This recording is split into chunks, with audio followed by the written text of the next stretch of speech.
So in Unit 3, we're going to shift gears yet again, and we're going to move into talking about financial math.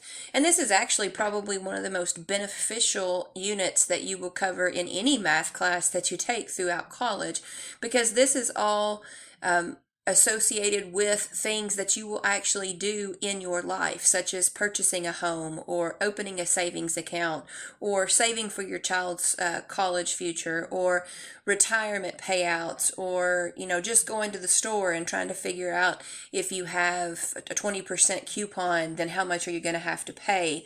And so it actually works out very well because it is so related to our real life applications. Now, before we could get into the meat and potatoes of this unit, we first have to learn some basic definitions and concepts, and then how to convert between decimals, fractions, and percentages, because that's a skill we'll have to know to be able to work with our formulas that will allow us to do the higher level calculations. So let's start by talking about a percent change. And in order to in order to perform a percent change, we first need to be able to convert from a percentage to a decimal. So to convert from percent, we're going to divide by 100%.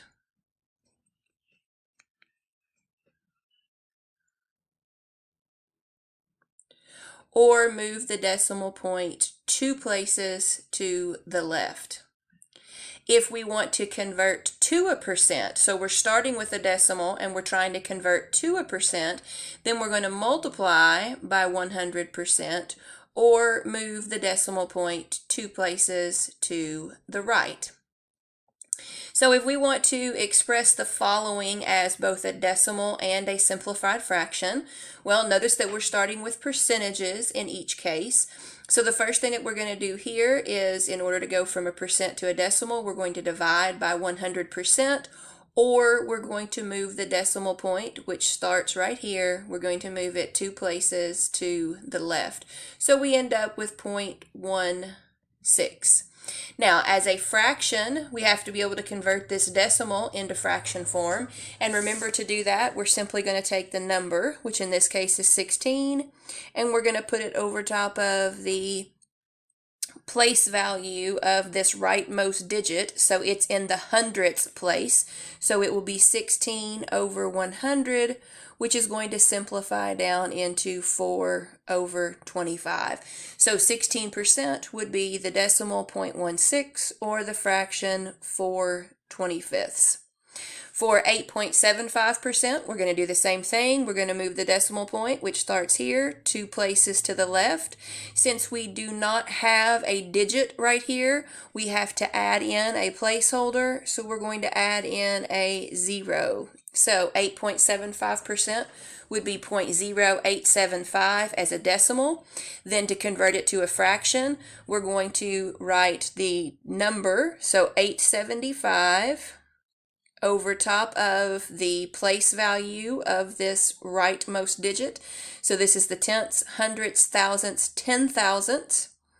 So that would be 875 over 10,000, which we can divide and get 7 over 80. So the percentage, 8.75%, would be 0.0875, or 7 over 80. For the 1/4%, in order to change it to a decimal, we have to first rewrite the 1/4 as a decimal. And so this is where you have to be careful, because it gets a little tricky. So we have 1/4, and we want to write that as a decimal. So we can do that by dividing 1 by 4, or simply plugging it into our calculator, 1 divided by 4, and we get 0.25. But notice, all we've done is just change this 1/4 into the decimal 0.25. So we still have 0.25%, because we have not done anything to get rid of the percent symbol.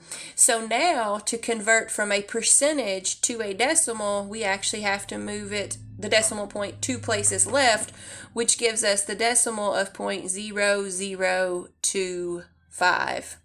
Then to convert it into a fraction, we're going to write the 25 over tenths, hundredths, thousandths, 10,000ths, and divide both the top and bottom by 25 to get the fraction 1 over 100. I'm sorry, 1 over 400. So 1/4% would be 0.0025 or 1/400th. For 315%, we're going to start with our decimal point at the end, just like it always would be, and then we're going to move it 2 places to the left. So we end up with the decimal 3.15, and so to convert it into a fraction, that's simply going to be the entire number. So 315 over top of this rightmost digit, which is the hundredths. So that's 315 over 100, which simplifies down into 63/20ths. So that's the way that we can convert between our fractions and percentages and decimals. So in our previous example, we were starting with percentages and converting into decimals and then simplified fractions. In this example, we're going to start with decimals and fractions, and we're going to convert them into percentages. And notice that our directions tell us to round to the nearest hundredth of a percent if necessary or if needed. So if we're starting with a decimal, we can simply move the decimal point 2 places to the right, and that will give us a percentage, or the decimal in percent form. So we can move it 2 places to the right, which gives me 4.65%.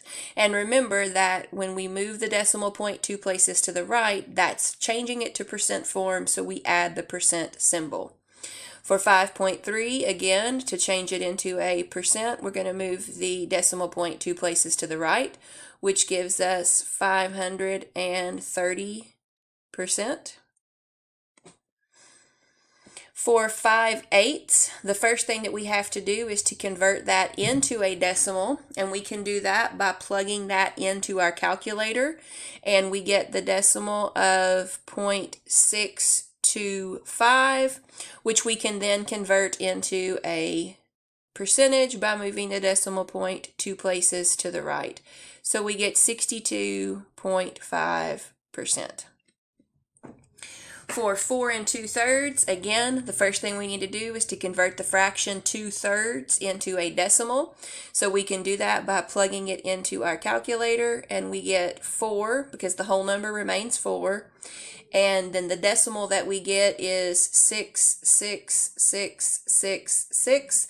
And notice that our direction said to round to the nearest hundredth of a percent, which means that we can't round until we get it in percent form, and then we can round to the nearest hundredth.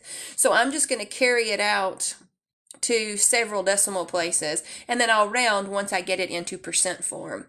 So to move it to percent, I move 2 decimal places to the right, so I get 466 point. Now I can round to the nearest hundredth of a percent, which is 67%. So 4 2/3 would be 466.67%.